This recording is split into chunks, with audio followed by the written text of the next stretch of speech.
Female vagina को चाटने के, लिक करने के फायदे और नुकसान क्या होते हैं।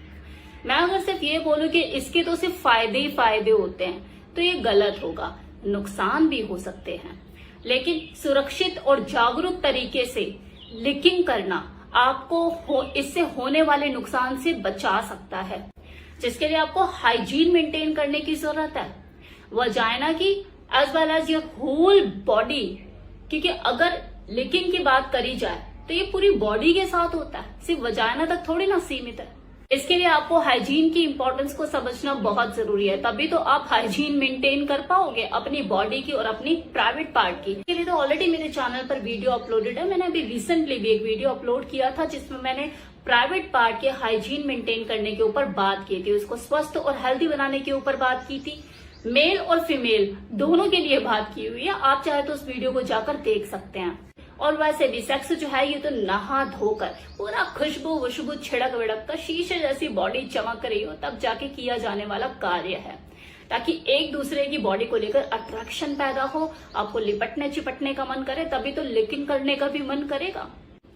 लेकिन देखो आर्ट है और ये बहुत ही मेहनत वाला काम है जो ज्यादातर फीमेल को पसंद नहीं होता, लेकिन जिन फीमेल को पसंद होता है उन्हें करना भी पसंद होता है और करवाना भी पसंद होता है। आप एक बार नीचे गए, बिल में घुसे की कहानी वहीं खत्म। लेकिन ये जो चाटने का सिलसिला होता है ना, जो फोर प्ले से शुरू होता है, खत्म होने का नाम ही नहीं लेता। पूरा समंदर है ये बॉडी, आप चाहे इसे चाट जाओ चाहे पी जाओ, खत्म ही नहीं होगा।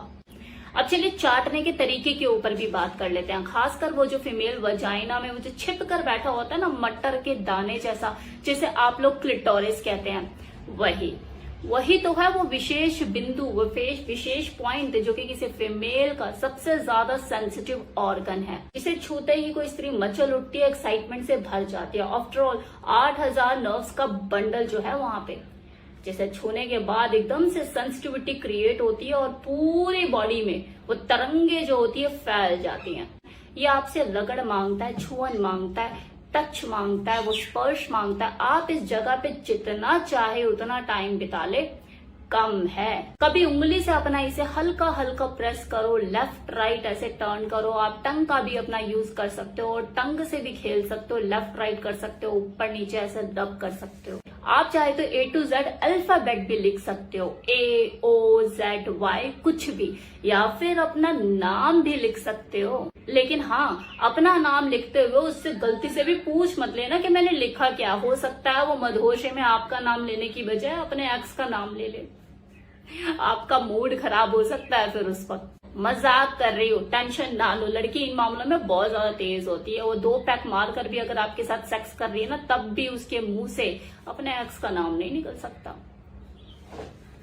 वजाइना लिकिंग करते हुए आप मूड को और ज्यादा बनाने के लिए, उसके अंदर एक्साइटमेंट क्रिएट करने के लिए फिंगरिंग भी कर सकते हो, थोड़ा सा वहां पे और टाइम लगा सकते हो। और अगर आपकी फीमेल पार्टनर खुद से आपकी फिंगर को अंदर और पुश करने के लिए बोले तो मौके पे चौका मारिए, स्क्वाटिंग भी करा दीजिए उसे, उस वक्त उसके प्लेजर को और दुगना बढ़ा दीजिए। क्योंकि यही वो मोमेंट होता है, वो पीक पॉइंट होता है जब कोई फीमेल बहुत ज्यादा अपने चरम से ऊपर पहुंच चुकी होती है, उसे मल्टीपल ऑर्गेजम मिल रहे होते हैं, तो उसको और ज्यादा वो प्लेजर मिले, स्क्वाटिंग कराइए। फिंगर अंदर इंसर्ट कीजिए, अपर वॉल की तरफ जो जी स्पॉट स्थित है उसको ऐसे ऐसे करके प्रेस कीजिए, पानी का फव्वारा छोड़ देगी, उसे और ज्यादा मजा आएगा और यह देख के आपको ज्यादा मजा आएगा। तो देखिए, वजाइना को चूसने चाटने के भले ही नुकसान हैं, लेकिन अगर आप जागरूक तरीके से और सोच समझदारी के साथ इस चीज को करते हैं तो इसके फायदे भी बहुत है। सबसे बड़ा फायदा तो यही है कि कोई फीमेल जल्दी ऑर्गेजम पर पहुंचती है।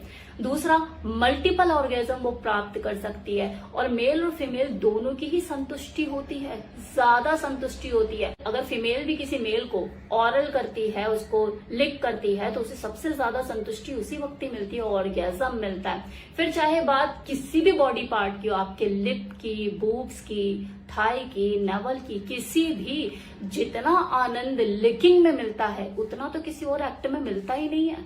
कुछ चीजों को चाटने में ही ज्यादा मजा आता है। आप आइसक्रीम को ही देख लो, जितना उसे लिक करके खाने में मजा आता है, मतलब आप उसे बाइट करने में इतना टेस्ट नहीं आएगा जितना आप उसे चाटोगे और उसे लिक कर करके अंदर खाओगे।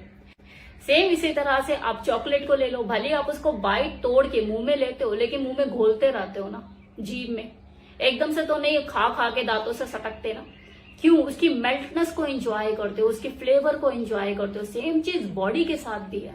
आप उस बॉडी के टेस्ट को किससे काट के लोगे क्या? उसे चाट कर ही तो उस बॉडी के को महसूस करोगे, उसका जो स्वाद है लोगे। तो सेम चीज बॉडी के साथ है। एक फीमेल बॉडी को अगर कोई पुरुष लिक करता है तो जहां उस फीमेल को सबसे ज्यादा मजा आता है, वहीं जो पुरुष है उसको भी मजा आता है। यार सॉफ्ट सॉफ्ट सा उसे बूब्स इतने सॉफ्ट उसे लिक करने को मिल रहे हैं, उसे चूसने को मिल रहे हैं, उसकी प्लेजर को ज्यादा एनहांस करता है। अब क्योंकि बात लिकिंग की हो रही है और मेल और फीमेल दोनों ही एक दूसरे के प्राइवेट पार्ट को चूसते चाटते हैं, ये एक एक्ट होता है जिसे ऑरल कहते हैं। तो ऑरल करते हुए फीमेल पार्टनर के मुंह में सीमन छूट जाए तो उस वक्त वो क्या करे? क्या उसे निगल जाना चाहिए या थूक देना चाहिए? और अगर वो बाई चांस निगल जाती है तो इससे प्रेगनेंसी तो नहीं हो जाएगी? तो एक सवाल ज्यादातर पूछा जाता है, तो उसका जवाब मैं इस वीडियो में दे देती हूँ कि ये किसी भी फीमेल की अपनी पर्सनल चॉइस है कि उसे उस सीमन को जो उसके मुंह में चला गया है उसे निगलना है या उसे थूक देना है। अगर वो सीमन को बाई चांस निगल भी लेती है, स्वेलो कर लेती है, तो प्रेगनेंसी के चांसेस तो बिल्कुल नहीं है। आप इसकी टेंशन ना लें, क्योंकि वो तरीका ही नहीं है प्रेग्नेंट होने का। वो आपकी बॉडी में जाएगा, आपके स्टमक में डाइजेस्टिव जूस में मिलके सुबह मॉर्निंग में वेस्टेज की तरह एग्जिट हो जाएगा आपकी बॉडी में से। इससे आप प्रेग्नेंट नहीं होने वाले। लेकिन ये किसी फीमेल की अपनी खुद की चॉइस है कि वो इसे निगलना चाहती है या उसे थूक देना चाहती है।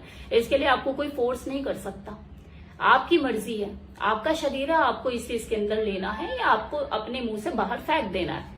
ऑरल करने का जो लोग शौक रखते हैं आपस में, तो वो सावधानियां जरूर बरतें। सेफ सेक्स कीजिए, फिर वो चाहे किसी भी तरह का सेक्स है, चाहे वजाइनल सेक्स है चाहे ऑरल सेक्स है।